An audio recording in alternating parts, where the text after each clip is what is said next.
하나씩 알아가는 건강지식. 이번 시간은 초여름의 보석 같은 과일, 산딸기에 대한 내용입니다. 새콤달콤한 맛에 반할 수밖에 없죠. 하지만 산딸기를 찾는 분들은 단순히 맛 때문에 찾지는 않습니다. 산딸기를 고를 때는 진한 붉은색을 띠면서 무르지 않고 윤기가 나며 알갱이가 고르게 생긴 것이 좋죠. 이때 크기가 너무 크면 맛이 좋지 않습니다. 산딸기의 효능을 살펴보죠. 첫 번째, 항산화 효과입니다. 이 효능은 정말 산딸기의 대표적인 매력이라고 할 수 있죠. 산딸기에는 안토시아닌, 비타민C, 그리고 폴리페놀 같은 항산화 성분이 풍부하게 함유되어 있습니다. 이 성분들은 우리 몸속을 돌아다니며 세포를 손상시키는 주범인 활성산소를 효과적으로 제거해 주어 세포의 노화를 늦추고 건강한 신체를 유지하는 데 도움을 주죠. 탱탱하고 활력 넘치는 피부를 유지하고 싶은 분이라면, 전반적인 신체의 노화를 방지하고 싶다면 산딸기는 아주 좋은 선택입니다. 또한 폴리페놀의 이러한 활성산소 제거 효과는 혈관이 더욱 깨끗하고 탄력적으로 유지시켜 혈액순환이 원활해지는 데 기여하죠. 이는 심혈관 질환의 위험을 낮추는 데 크게 기여합니다. 고혈압, 동맥경화 등 혈관 관련 질환으로 걱정하시는 분들이라면 산딸기를 꾸준히 섭취함으로써 혈관 건강을 개선하고 유지하는 데 도움을 받을 수 있죠. 뿐만 아니라 산딸기에 풍부하게 함유된 다양한 항산화 물질들은 앞서 말씀드린 피부 미용과 단순히 노화를 막는 것을 넘어 우리 몸의 세포 변형을 억제하고 건강한 세포를 보호함으로써 각종 성인병은 물론이고 현대인의 가장 무서운 질병 중 하나인 암을 예방하는 데에도 기여할 수 있다고 알려져 있습니다. 두 번째 효능은 현대인들에게 필요한 피로 회복 및 자양 강장이죠. 산딸기에는 비타민 A, 비타민 C, 비타민 E를 비롯해 다양한 미네랄과 영양 성분이 풍부하게 들어있어 원기 회복과 피로 해소에 좋습니다. 세 번째 효능은 남녀노소 모두에게 중요한 뼈 건강 강화이죠. 나이가 들수록 약해지는 뼈는 골다공증 같은 질환으로 이어질 수 있어 특히 주의해야 하는데요. 산딸기는 뼈를 튼튼하게 하고 골밀도를 유지하는 데 도움이 되는 칼슘, 마그네슘, 망간 등의 미네랄이 풍부하다고 알려져 있습니다. 이러한 성분들은 어린아이들의 성장 발육에도 도움을 줄 수 있으니 온 가족이 함께 즐기기 좋은 과일이라고 할 수 있죠. 네 번째는 다이어트 효과입니다. 산딸기는 100g당 약 50에서 60kcal 정도로 칼로리가 매우 낮으면서도 식이섬유가 풍부하게 함유되어 있어 다이어트에 아주 효과적이죠. 식이섬유는 소화를 돕고 장 운동을 활발하게 하며 포만감을 오래 유지시켜 주어 과식을 방지하는 데 도움을 줍니다. 또한 산딸기의 은은한 단맛은 디저트 욕구를 충족시켜 주면서도 죄책감을 덜어주는 건강한 선택이 될 수 있죠. 다섯 번째 효능은 눈 건강 보호입니다.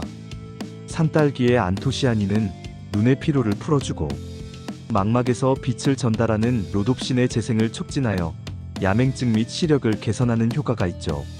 장시간 스마트폰과 컴퓨터를 사용하는 현대인의 눈에 아주 좋은 식품이라고 할 수 있습니다. 동의보감에서도 복분자라는 이름으로 산딸기의 효능을 언급하고 있는데요. 여기서 언급하는 효능은 남성의 성기능 강화와 여성의 불임 개선이죠. 하지만 아무리 몸에 좋아도 과유불급이라는 말이 있듯 주의할 점은 분명히 있습니다. 산딸기를 건강하고 맛있게 즐기기 위해 꼭 알아두셔야 할 주의사항도 함께 살펴보죠. 첫째, 체질을 고려해야 합니다.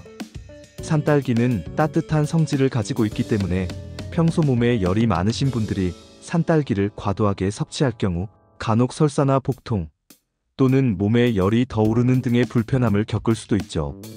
둘째, 알레르기 반응 여부를 확인해야 합니다. 모든 음식과 마찬가지로 산딸기도 개인의 체질에 따라 알레르기 반응을 일으킬 수 있죠. 특히 베리류 과일에 알레르기가 있으셨던 분들이라면 더욱 주의해야 합니다. 혹시 산딸기를 처음 드시거나 특정 과일에 알레르기가 있으시다면 소량만 먼저 드셔보시는 게 안전하죠. 가려움증, 두드러기, 호흡곤란 등의 증상이 나타나면 즉시 섭취를 중단하고 전문가와 상담하는 게 좋습니다.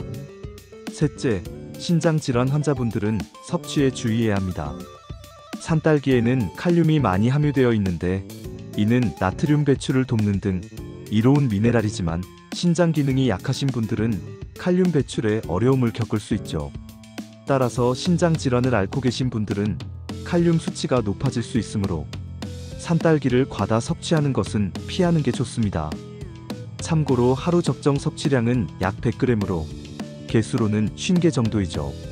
이외에도 농약이 남아있을 수 있기 때문에 충분히 꼼꼼하게 씻어서 먹어야 합니다. 그래서 깨끗하고 건강하게 산딸기를 즐기기 위한 산딸기 씻는 법을 알아보죠. 산딸기는 다른 과일과 달리 물을 빠르게 흡수해서 쉽게 물러지는 특성이 있습니다. 그래서 구매 후 바로 씻어 보관하기보다는 드시기 직전에 씻는 것이 가장 좋죠. 그럼 어떻게 씻어야 할까요? 가장 기본적인 방법은 흐르는 물에 가볍게 씻기입니다. 산딸기를 체에 담아서 너무 강하지 않은 흐르는 물에 손으로 살살 흔들어가며 짧은 시간 동안 씻는 거죠. 이때 강하게 문지르거나 비비면 금방 물러지거나 으스러질 수 있으니 조심스럽게 다뤄야 합니다. 만약 조금 더 깨끗하게 씻고 싶다면 식초 또는 베이킹소다를 활용할 수 있죠. 넓은 볼에 물 1리터를 준비하고 식초 한 큰술이나 베이킹소다 한두 큰술을 넣어서 잘 섞은 뒤 산딸기를 잠시 담가 30초 이내로 가볍게 흔들어 씻으면 됩니다. 식초는 살균 효과가 있어 잔류 농약 제거에도 도움을 줄 수 있죠. 하지만 여기서도 너무 오래 물에 담가두면 산딸기가 물러지는 건 물론이고 비타민C와 같은 영양소가 물에 녹아 파괴될 수 있으니 꼭 30초를 넘기지 않는 것이 중요합니다. 그리고 산딸기는 오목한 부분이나 꼭지 부분에 벌레나 곰팡이가 생기기 쉬우니 씻으면서 꼼꼼히 확인하고 혹시라도 상한 부분이 있다면 과감하게 제거해야 하죠. 이렇게 잘 씻은 산딸기는 바로 드시는 게 가장 신선하고 맛있게 즐길 수 있는 방법입니다. 만약 남았다면 물에 닿지 않게 키친타월 등으로 물기를 제거한 후 밀폐용기에 담아 냉장 보관하시는 것이 좋죠. 냉장 보관 가능 기간은 4일에서 5일인데 더 장기간 보관하고 싶다면 물기를 완전히 제거하고 서로 달라붙지 않도록 설탕을 살짝 뿌리거나 하나씩 떼어서 밀폐용기나 지퍼백에 담아 냉동 보관하는 것도 좋은 방법이죠. 냉동된 산딸기는 나중에 주스나 스무디, 요거트 토핑 등으로 활용하면 계절에 상관없이 산딸기를 즐길 수 있죠. 참고로 산딸기를 상온에 보관하는 것은 피하는 것이 좋습니다. 여러분도 산딸기가 제철인 요즘 싱싱한 산딸기로 건강도 챙기고 새콤달콤한 맛있는 즐거움도 느껴보시는 건 어떤가요? 하나씩 알아가는 건강 지식. 이번 시간은 여기까지입니다. 영상 내용이 유익했다면 구독과 좋아요 부탁드려요.